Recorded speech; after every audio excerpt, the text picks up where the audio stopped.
Hey, did you guys do anything fun last month? Oh yeah, we went out Games? like cookout and stuff. I Yeah. played Oh, games. nice. I played Anything games. else? Yeah, we went to an amusement park. I took played the kids on games. roller coasters. Board- All board games? Nice. That sounds fun. Board games. Yeah. Like, Fine, Bob. We'll talk about games. Good Lord. good.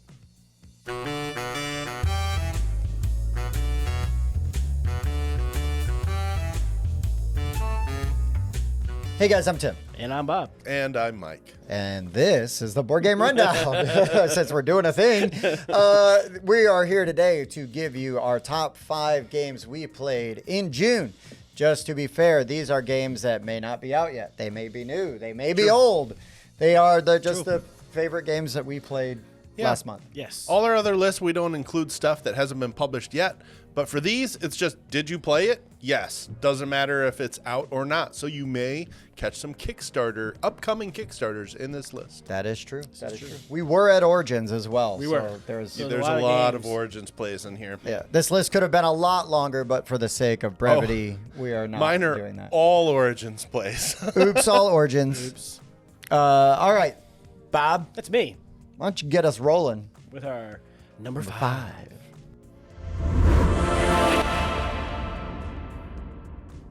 I almost said number 1. Wow. That's not how we do it here, Tim. It is Didn't not. understand the assignment. So speaking of games that aren't out yet, the first game that I played when we got to Origins is an upcoming game that's going to be released by BA Games. But Dungeon Diners. Yes. Was a ton of fun. I love a good pick up and deliver game, and this one's got like the fantasy theme, and it's got a really cool player board where you're like unlocking things and getting more horses to get you more movement, more wagons to carry more meat, and you're bringing all that stuff back to town for people to eat. Because apparently that's a thing now. Yeah. And there's a Netflix show kind of about that, which is kind of funny to watch if you haven't seen it. Can't recall the name right now, but they literally just adventure in there and eat things in the dungeon because they got to survive down there and they run out of food eventually. So let's try eating this mushroom monster we just killed. There's a Netflix show about There's a- people going into dungeons. It's a like an anime. Oh, okay. Yeah, makes more Okay. sense now. It does now. I'm like, what? But no, Dungeon Diners. It was a fun game. It was the first one that we played when we got down there. It was. And I really enjoyed it. Looking forward to see what the finished product looks like. 'Cause Yeah, it was yeah. a very early, kind of early prototyping stage. So It's It a was. more environmental friendly green version of dungeon diving where you're actually using the meat. yeah, There you well, they used all parts of the slime buffalo. that's They right. actually made armor out of the skin. Different game. Stay tuned for that one. Not really. I made that up. But I played that at a very early prototype at Grand Con last year. Really had fun with Look it. at this humble brag Fun over game. here. Very Played that humble. last year. Most humble guy I know. Yeah. All right, so I'm going to talk about a new to me game, but apparently is a reprint of a very old game. And this game also, what's really funny is it is my Kabanga killer. And I'm talking about Take 5. Oh yeah. I forget what the actual or the original Nip name. 6. Yeah, I don't know what that means. Not as good a name. It is not. I have no idea what it means and how that Well, conveys it- into a theme Yeah. or anything like I that. don't either. Take 5 is more thematic to how the game actually plays. Because after you play that 6 card, you take those 5 Yes. cards. Yes. That, or, yeah. And I don't that's know what that's nip what's going to means. happen is everybody's going to have a big old honking huge hand of cards, and they are numbered basically from like 1 to 115 or something like that. And you are going to play a card down. Everybody's going to play a card simultaneously. You're going to play it down, and then you're going to line it up to the numerically closest value. If that card ends up being the 6th card in that row, you have to pick up that row, put it in front of you. That's points at the end of the game. Points are bad.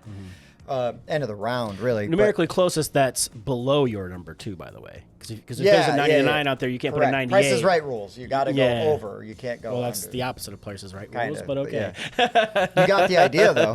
I sure did. But yeah, you have to go over. But yes, so you're going to find ways, like you're going to think you are playing a very safe card, and you are not. Right. Somebody if else you have sneaks a card in there between those two. If you have a card that is lower than every card at the end of that row, that is where you then have to pick which row you're going to wipe out and take for yourself, and then your card now becomes the new low First number card in there, that right? row. First card in that row, which is how, if you really are confident that my card's going to be next, that can all get blown up by that person with the lowest card. Yeah. This game was super fun. Played it a ton. I ended up getting a copy for myself, but we played it with the Rossies. We played it with Brandon and Nikki and a bunch of other people. Andrew Stiles. We played. He was a blast to play this. I mean, he's He was fun to having play fun. games with, anyways. But he was really into it. It was super fun. But great game. Take Wes 5. got into a game of that. Yeah, take 5. Really enjoyed it. And sometimes it's more strategic to play a lower card and actually take points. Yeah. Like 1 or 2 points won't hurt you. And sometimes that's a better play Yeah, because your higher numbers are easier to play. that is true. All right, my number 5, logging in at 20 plays during Origins alone, is Edo. This is just a super fun party game that was in the Japanese market, and Arcane Wonders reprinted it and published it for the American market. And I have had so much fun playing this game. And essentially, you're given a category, and we'll just say cute animals on a scale of 1 to 100. 1 being ugly animals, 100 being very cute animals. You're given a card from 1 to 100, and you're going to name an animal, and your number, your explanation needs to match where your number is on that scale. So if I have the number 2, maybe my clue is bat.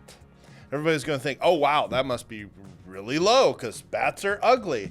Bob's got 95, so he says Winston, which is his adorable miniature schnauzer. And he puts him really high on the scale. Well, everybody puts their numbers out using just their animal as their clue. We can discuss as much as we want. Then we flip the cards over, and we're trying to get them in order. Yeah, because I could be like, if I had like a 45, for example, but I think bats are cute, I might say something and go, well, it's cuter than, it's not as cute as a bat.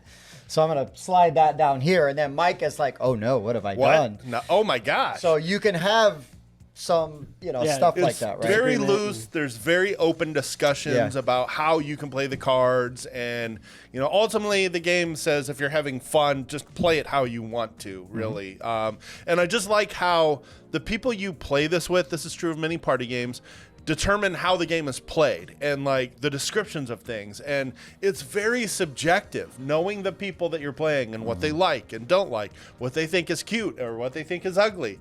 And there's tons of different categories that you can play at lower player counts. You can play, each person has 2 cards, or if you want to ramp up the difficulty, play with 3 cards. So now there's 9 cards going on the table. I just find every group I play this with really enjoys it, and that's why I played it so much. I played this with like 3 different groups of people, and each time we'd play it like 7 or 8 times in a row. So I've just really had a blast of Edo. I love it. We played it probably 10 times in a row and didn't win a single game. Yeah, it was bad. I had one where I sat down with a group. It was Andrew Rogers and some of his family. We got it right the very first try, and we didn't get it right a single time after that. So it's also challenging if you if you like social games or if you like challenging co-ops. This one provides a challenge. You may only get 10 to 20% right most of the time. It certainly does. It But, certainly does. Either way, I just find it a lot of fun to play, and it's very easy to get to the table with anybody. Right on. Okay. All right, Hoop. Take us down to number 4.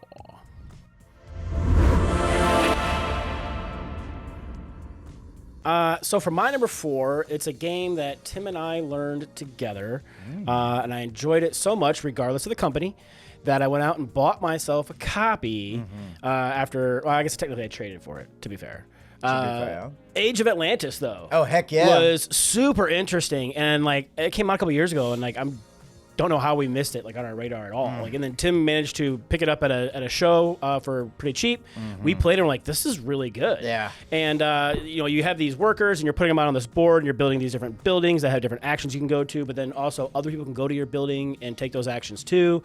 You're building like technologies to make them better. You have these like mythics that you're putting out, and enemies are coming in, and you have to go out there with your troops and your mythics to defeat these enemies, because if they hit the walls of Atlantis, well, the guy Poseidon gets Poseidon mad. gets a little mad and he floods the whole area, and that's not good for anybody. Right. And but no, it was really interesting, and I'm glad I ended up picking up a copy. At first I was worried, I was petrified, because there were wooden dice, and I was like, oh no. But they're just tick downs. You're not actually rolling them. workers. Yeah, they're workers that They're you put not out there. dice. They're basically cubes. They're cubes, Silkscreen cube-shaped workers. Yes. So it was okay. I allowed it. Yeah, fair. Games with numbers. But no, it was really good. So if you get a chance to check out Age of Atlantis, do it. It's a bunch of fun. That was one of those games where, as I was reading the rules, I was like, "Oh, Bob and I are gonna have a good time with it." Yeah, and the rules, like, it's just a big one big sheet. That's it. Like, the rule book is amazing, and like other people should take note of how to do a rule book correctly, because it doesn't need to be convoluted. It doesn't need to be super crazy. And It was really concise, yes. and it provides another page with really great explanations for everything else. Yep. It is one of the best rule books I've ever encountered. Yep. All right, my number 4. I was so happy to hear that people in our Discord listened to us and then went out and bought this game. I hope that they enjoyed it as much as Bob and I did. But we got to sit down and play The Last Command, which at first glance you may dismiss as a Star Realms clone, but that is not the case at all. Nope. What is happening in this game is that you are basically, it is head-to-head. Each player is controlling their own capital ship, and you have different areas in your capital ship where you can assign workers and equipment and things like that. And then you are going to resolve sort of your engine, right? So you're gonna play cards. Then when you go to buy cards, you buy them from specific decks. So I need stuff for my engineering. Oh, I need stuff for weapons. Oh, I want to get a specialist that specializes in this thing. So the market is, you are always going to be, always going to be able to buy a card you need to buy and want to buy. Now, it might not be the exact card, but you're gonna find one that fits the systems that you're trying to put it in. You're trying to do, because of the way that they've set up the markets. It also presents like a really interesting back and forth. So these systems and your specialists stay in play until your deck runs out. Then when your deck runs out, you scoop them all up. When you want to draw from that deck. Well, that's true. You can opt not to draw. Correct, because you're choosing, when you draw your 3 cards, which deck to draw from. It's when you go to draw and can't, then you have to pick up everything and you in can play. draw from your systems or your specialist crew deck. Yep. And it's really cool. Really inventive, ingenuitive, looks great, plays very straightforward. We had a pretty brief rules explanation. Then I felt bad for the guy who sat down and was like, had to like just babysit, make sure Bob and I didn't have any questions. And we're already going and like talking trash, and like he looks around and he's like, "You guys don't need me, do you?" And we're like, "No, but you can hang out." Yeah. It was a great time. Awesome game. Really had a good time with it. So I hope that the people that bought it, because we talked about it, enjoyed it half as much as we did. But it's a great game. We're gonna have Ty on the show, I think. Cool. On a live stream, so be there for that. I didn't get to play this till July, so stay tuned for a month. I might talk about it as well. But for now, I still get to talk about it since Tim brought it up. Played Bob, and you can create some fantastic combos in this game. And Bob didn't end up beating me because he made me draw a whole buttload of malfunction cards, which just plug up your deck and do damage to you. But I still have to say, this one turn I had, I played one system card that allows you to play your next system card for free. So I played my card that costs 8 but does 4 damage in one hit. It's the hardest hitting card in the game, which I played for free. Then I played another card that allowed me to pick up a recently played system card, and I put that back in my hand so I could play it again using the 8 resources. So I hit Bob for 8 in one turn. It was very, very fulfilling, even though I lost. Tell me what you think about this real quick, this comp, right? Because it looks like Star Realms, but to me it feels more like Shards of Infinity. Feels more like Shards of Infinity because you're trying to eliminate the other player's hit points. Yeah. I mean, you're kind of doing that but I don't know. It feels more Shards to me. It doesn't feel like Star Realms at all. No, it doesn't.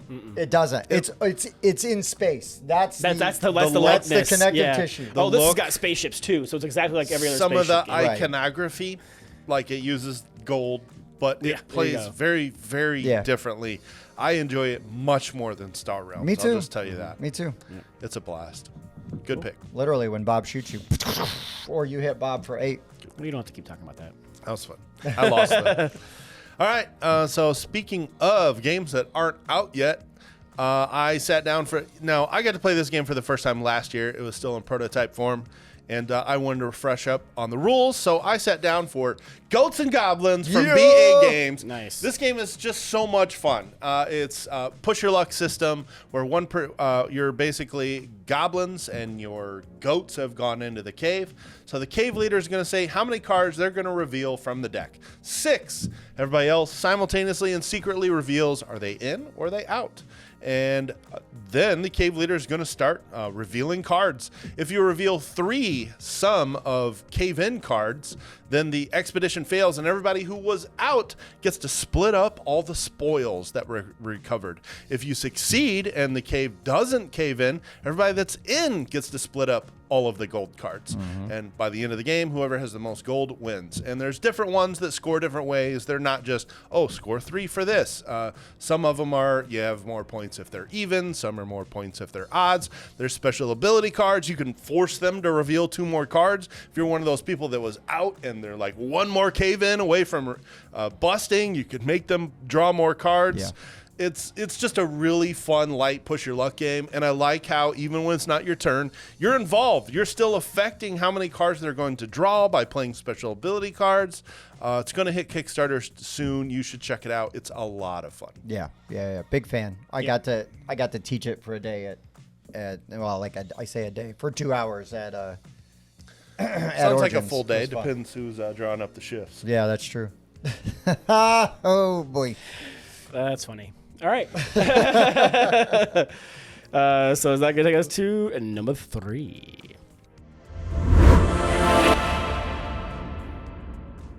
So my number 3, Tim was so close, but Last Command was my number 3. Like they were saying, I didn't say much because I was going to talk about it again. But it's a dual deck building game, and it's just a really interesting way where you're balancing your engineering, your comms, and your tactical cards. Your systems, putting them out there, and then while you have your crew, the crew can go to any one of those systems, but then they're adding energy to those that you're going to use to put cards out. They can also add effects that you get to trigger every turn. And one of the neat things is a lot of those cards will trigger as you play them. And, well, how do you get them back in your hand? Like Tim was saying, when you go to draw from the deck that's empty, you're taking all the stuff in play from those areas, your discard pile, shoving it together, making a new deck, and then you're drawing. And I just love those malfunctions where you don't get short cards because you draw them, you're like, crap, I drew a malfunction. Well, you're going to get to draw to replace it. But it's going to deal damage. It's going to usually stay in your deck. Sometimes they go back to the discard pile. But then you can do repairs. One of my guys had a repair where I repaired it out of my discard and put it back in their discard. Hey, you forgot this over here. You can have that back now. Worst. But it was really interesting. I've taught it to a bunch of people since we were taught it, and then I ended up picking up my own copy of it, and it's fantastic. So if you like deck building games, it's a really interesting take on it, right? Because you have the 2 different decks that you're building. You're buying from 2 different types of markets to add to those decks specifically, and it's just done really well. And again, right, it fixes the problem. You can always buy a card. Yeah, I can always buy a comms engineer. I can always buy a Yes. tactical engineer. I can always buy a comms station. So it's... Yeah, it's really, really great. It's very unique, and it's not that many games that are coming out that actually have novel mechanics, but this one does. This one does a lot of stuff that is unique to the deck building genre. Yeah. And I still want them to start using this term. It's a dual deck building duel. 2 players, 2 decks. Look at you. Come on. I got you. I want that credit. Go on. I like it. All right. My number 3. This I just found because their media person reached out and invited us to an event, and I went and played the game before the event, and then drug Bob to the event with me where they served some mead, and it was really fun. And we took pictures on a throne. It was a good time.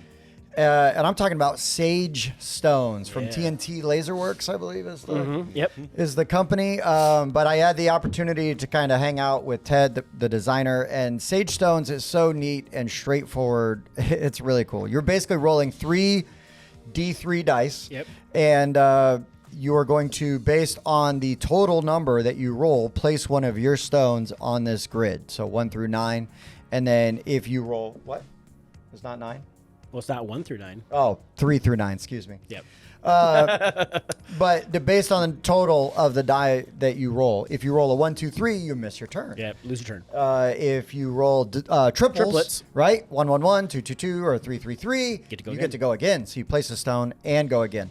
And what you're trying to do is get all of your stones on the board before your opponents do. And I mean, this plays up to like 6 players. Yeah, but that gets tricky because when somebody surrounds your, 2 stones, everything that's in between there, off the board. Off the board. And so you're going to get some really interesting plays and combos. The board wraps from side to side. Yeah, the short way around, yep. And also diagonals count, so you're able to pull off some moves that way. Really, really straightforward but high strategy game. A high crunch.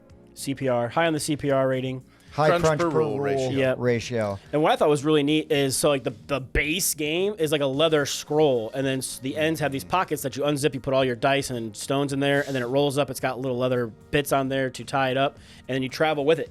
And then when you're done playing it, you untie, or you want to play it, you roll it out. Yeah, there it is right there. Tim's got it with him. Boom.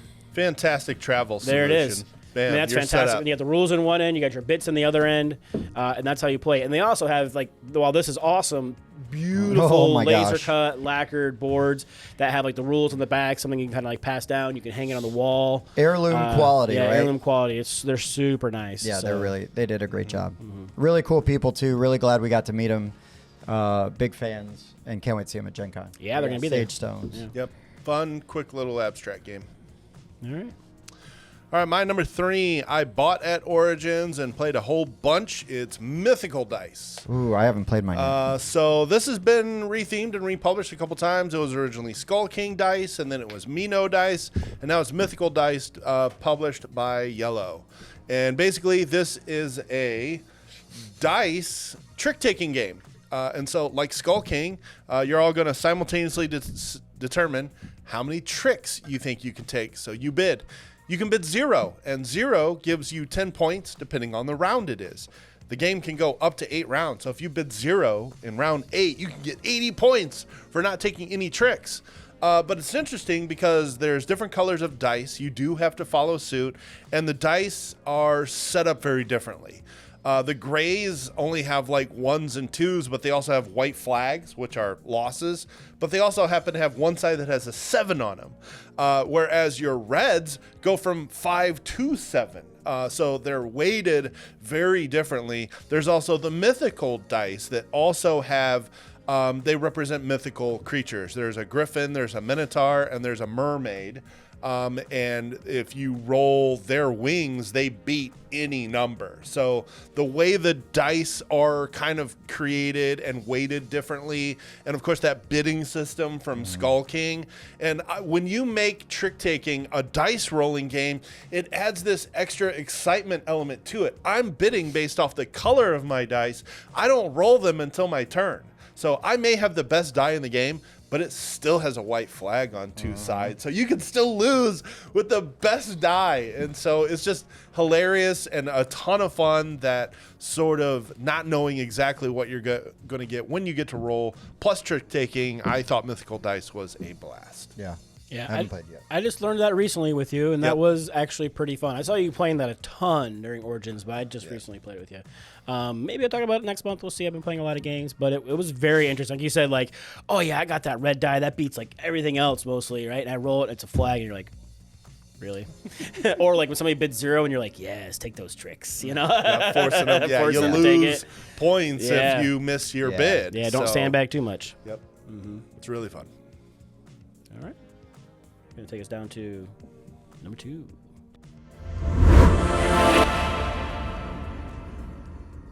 My number 2. If you've watched this show at all, you know I love this game. I haven't talked about it in a few months, but I did get a chance to actually sit and play it. I had to teach it a bunch, but then they were short a player, and I was like, if you guys want me, because it was just 2 dudes, and they're like, I got to play this again too. Yeah. Nice. I was like, you guys want me to sit in? I'll sit in and play, or otherwise I'll just teach you. And they're like, no, go ahead and have a seat. And I was like, sweet, because I love playing Forges of Ravenshire.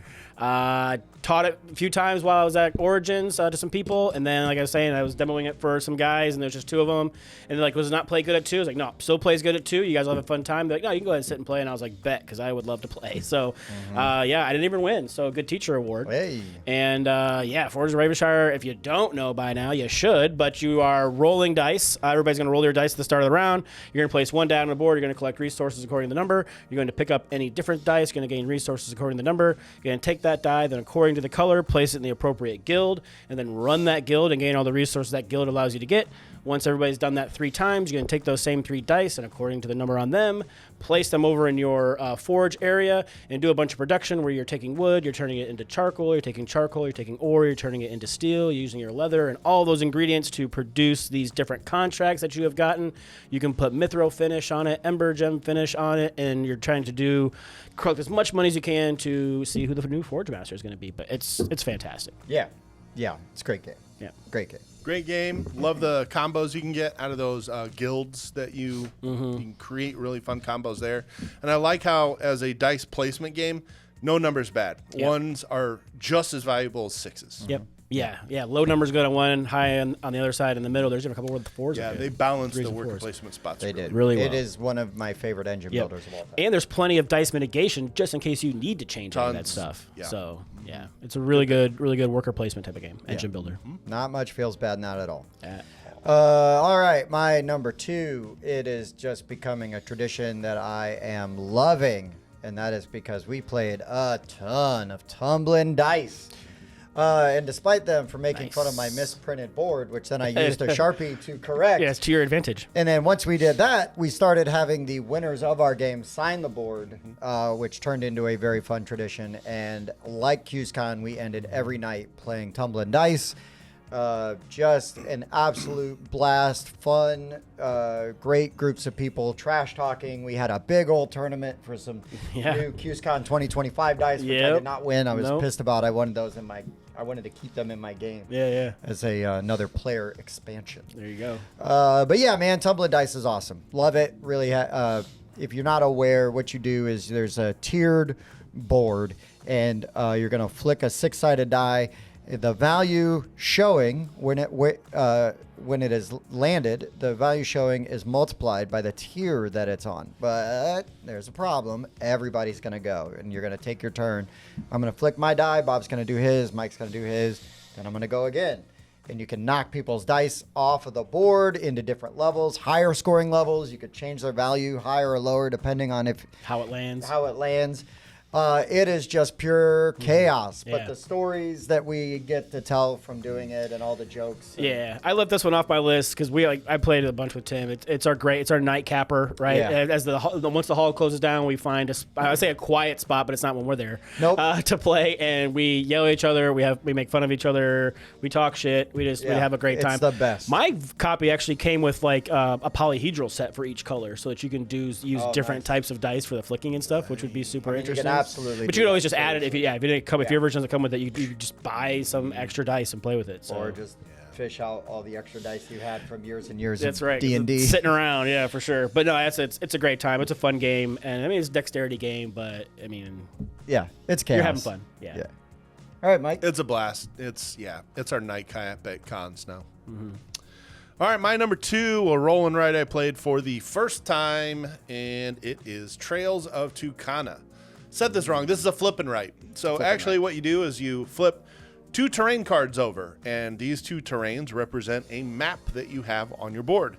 And you're going to draw a connection between the 2 terrains that you revealed. And what you're trying to do is draw paths to getting relics to these ports that are on the edge of the map. Some of them score more than others do. Others are like you're trying to connect one port to another. And really, every time you flip these 2 random terrains over, you just draw one little path. But you're trying to connect all of these paths together in a way so that when the deck runs out, you're going to tally up how many of those relics you've been able to connect to a port, and each one of them will score you points. And so the first round, you may score anywhere from like 10 to 15, but the second round, you're going to go through the deck again. You've already got scoring that will count for the second round. And again, trying to connect the ports that are on opposite sides of the map is kind of your long game. There's a little bit of Karuba in this, where you're doing efficiency and you're trying to make relics use the same path and not rewriting a whole bunch of different paths. So kind of some turn path efficiency along with a flip and right. I really enjoyed it. I got to play it with Giuliano, the Rossies, and another couple that we met at QSCon, and it's a really good flip and right game. Right on. So if I can find that one, I'll probably pick that one up. I played that at JuliaCon one year, okay. and had a good time with it. So Right on. Good game. cool. Dun, dun, Moving right along, dun. all the way down to our number 1.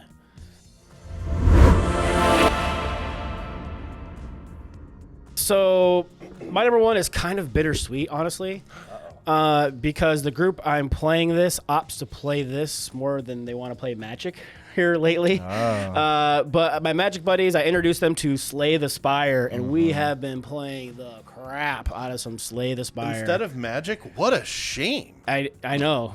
I'm saddened as well, Mike. But no, the Final Fantasy set is out now, dang it, and I want to play my Cloud deck. But other than that, Slay the Spire is fantastic. If you played the video game at all, I hear it plays a lot like it. I have yet to play it. Very much so. But it doesn't matter if you're playing 1, 2, 3, or 4 players. You're putting your dudes up, and you're putting cards out there to fight. Everybody starts with like an asymmetrical deck for their character.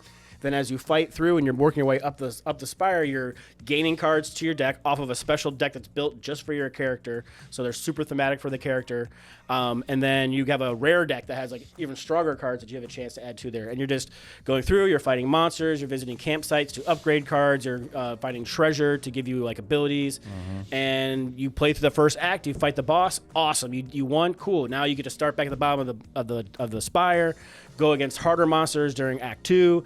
And then the same through 3, and you just keep getting more and more cards, making your deck better and better, trying to thin it out and make it nice and efficient. So when you fight these tougher monsters, you're not drawing any more of the bupkis anymore. You're actually drawing stuff to deal damage and whatnot. But we've been trying different strats. Like we were trying just going like all combat, right? Thinking that would win. It doesn't always win because you end up taking damage and you got to be careful. So it's like, okay, a couple of people take some good shielding cards. All right, so protect yourself from the damage, kill all the stuff that's going to be hitting me, do all the, go all out. Man, it's just the strategies and the stuff that you can do because every time is different. Because once you die, you reset everything back to the beginning, and then you're drawing new cards, and those will be different cards than you had before, and so your strategies you have each time through the Spire are going to be different, and it's... They really did a great job porting that over. I love it, and I love the video game too. I still want to play more Magic, though. Fair. Yeah. My number 1, Bob was kind of right, but also kind of wrong because Age of Atlantis is my number 1. This game was so cool. The asymmetry, the components, the theme, the vibe, everything this game does is so freaking cool. Kind of like what Bob said, because you're going to upgrade. You've got your own player board and your own buildings and technologies, right? But if I go to Bob's building and use it, I am upgrading my board. He doesn't get anything. Which is super mean. And also now I'm blocking that spot, so he can't go there. And it's like, Bob, quit using my temple because I can't use it. It's really helpful, though. Yeah. I'm glad you built that. Yeah, and I can't build another one. No, he's just waiting for me to build mine, which I will never do. Yeah, but this game was really fun, really unique, and I cannot wait to play it again. Especially with more people. Play with more people. Yeah. There's also sort of a... like a hard mode where Poseidon, where he washes out an area and then you put out these flood gems on that, and then now that area can't be used At all. And tough. it makes it really difficult, really fast. That map gets small. Man, and it was tough the first game we played because when those bad guys start coming in, man, woo, you gotta be on top of it. But yeah, really awesome game. It was completely under our radar, and so now I'm just underwater even making up for lost time because Age of Atlantis was really freaking good and very quickly becoming one of my favorite games. All right, my number 1 is a Reiner Knizia game that I got to play with Jason and Katie Smith from the Board Game Mechanics, and it is Mille Fiori. This is a very easy tile laying game, and everywhere you place a tile is its own little mini game. So you start by drafting. So everybody has a hand of cards. You're going to draft until you have 4 or 5, and then you play your card, and that tells you where you can lay your tile down. Well, one section is just a seaport track, and the further you get up, the more points you score. Almost all of the scoring is done instantaneous. There is a set collecting element that will score you at the end of the game, but like 95% of the scoring is immediate. And the C track, you're just going up and you're getting more points. There's another section where when you place tiles, everything that you have connected is just one consecutive track. Everything that connected scores again. So if I put my tile in a 3, there's 3 points. If I put it in a 5, and that's the next section, now I've got 8 points. Then there's a 4 after that. Now I scored 12 points. So you get to a point where if your chain gets too long, people start trying to block you. There's other sections where you've got different icons and you're trying to create sets of those. There's another one where you lay your tiles in like a diamond configuration and you have to build upward. So you need 2 tiles underneath before you can put a tile on top of it that are supported by those 2, and every section of the board just plays slightly differently, and you create these really fulfilling combos as you get more and more tiles on each section of the board. And you can totally go heavy specialization in this game. If you go unchecked, you could just dominate one section of the board. Eventually somebody's going to try to stop you, so it's not going to happen, and then you start meddling with them as well. But then there's even like these instant use cards that you'll draft, and that's where some of these combos are. Like you'll be able to place another tile instantaneously, and then you're scoring 2 sections of the board at once. But man, it just gives me this really satisfying combo experience with a really light rule set, just enough player interaction where people are trying to block the areas of the board that you're playing. It was really easy to learn. We played it in like maybe a little over an hour, and it was just really fulfilling. I've gotten to where I just blind buy the stuff that Jason Smith talks up. I bought this game with the expansion, and I'm really happy that I did. I enjoyed this one quite a bit. Mille Fiori. All right. I hadn't even heard of that. Yeah, I saw them playing it. I mean, there's like a million Feld. It scores like a Feld game because like everything gives you points. So it's very much a point salad game, but no, it is very much a Knizia game because it's very light and there's a lot of those too. Tons of interaction, and there's a ton of Knizia games. I think at Origins alone there were like 15 that came out. I don't know. I'm exaggerating, but there were a lot. Good God. So. Well, why don't we run through a couple really fast honorable mentions, like even if it's just the title and like a very brief. Yeah, like what you did. I just have one honorable mention because like Tumble Dice was the other one I figured you would talk about it, but one that hasn't gotten talked about that I'm really sad I missed out on the designer-a-thon that you guys had with this game, but I got to play a more finished version of Relative Space. Yes. And that was a ton of fun. It's right, really like you're good. just trying to shove things in because like you guys are. You're welcome. You're moving. You're trying to shove things into your. No, you're AirPod. welcome. I helped design that. Well, I didn't see your name on the. Yet. We better check the final rule book for that. But no, it was a ton of fun. It was one of those ones we played at late night. But you're trying to shove all your personal belongings into these like escape pods because you want to take stuff with you, and the numbers keep getting higher and higher, and you have this like pyramid of cards, and if eventually you can't play, in which you'll bust and bad things will happen, and you're trying to like launch those AirPods and. Escape pods, and dump the cards off them so you can put more cards in there and block the people that are coming up next. It was a bunch of fun. So. Yeah, I'll name 2 really fast. We did play a trick-taking game called Breakers, which is not out yet, but they are refining and they're adding some artwork to it. But a really unique trick-taking game that I thought was awesome. Had a great time playing. I kept bugging the guys because I kept running into them, and I'm like, okay, so have you thought about this? Or you did this? You know, do you like this? And but they were really good sports, and I really, really, really want to see this game kind of grow and develop and come out because there's definitely room for it in my collection. And another one, a controversial one, but we try to give everything a shot and a fair look. And that is Wonders of the First. Bob and I sat down and played Wonders of the First. We met the graphic designer that helped. So yes, that game does use AI art, but the graphic designer modified and tweaked every piece on there, right? Yeah. And for the images and everything. But even the gameplay is super interesting and unique. It's like a lane battler, and like there's like almost like colors like Magic, where you have like different feels, the different types of Yes. colors you've got. Yeah, it was. Yeah, I mean, and it's designed right by a guy who worked on with Magic Magic. for ages. So yes, while a sort of controversial subject, just with full transparency, right? I played it, had a great time, thought the cards looked really cool, and did enjoy meeting and hanging out with the those the guys. graphic designer Ramel. Yep. So those are my honorables. All right, I got two. One is Courtesans. This is a light card game from Panasaurus Games. You have a hand of 3 cards. You're going to play 1 card in your tableau, 1 card in another player's tableau, and then 1 card goes at the queen's table. If there are more cards at the top of the table than below, then each one of those cards in your tableau scores 1 point. But if there's more cards at the bottom of the table than at the top, every card in your tableau scores -1 point. So where you put your cards is very important, and you are trying to tank the scores of other players by That's putting fun. more cards at That the sounds bottom good. of the table. Then there's special characters, like there's spies, which go face down, you reveal at the end of the game. There's assassins, which have the ability to destroy other cards. Are they Canadian? And there's and there's doublers. So very light, but tons of player interaction and a lot of fun.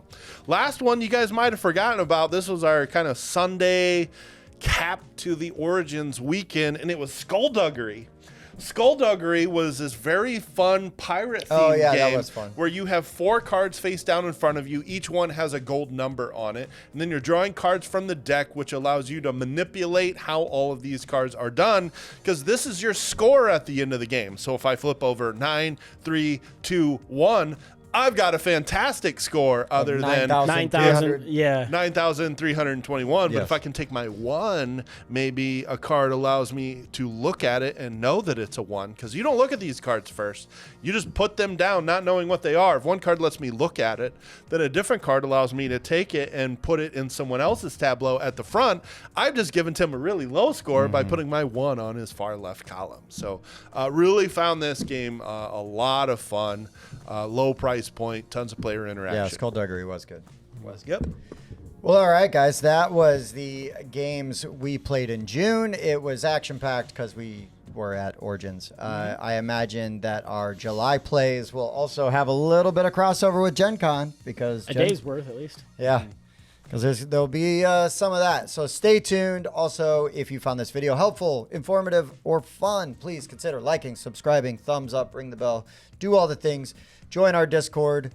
Come and visit us on Whiskey Wednesday, where I'm going to keep using this now. The whiskey is optional, but attendance is mandatory. I like that. Yeah, sure. I'm going to stick with that. So anyways, guys, for the Board Game Rundown, I've been Tim. Bob. Mike. We'll see you next time.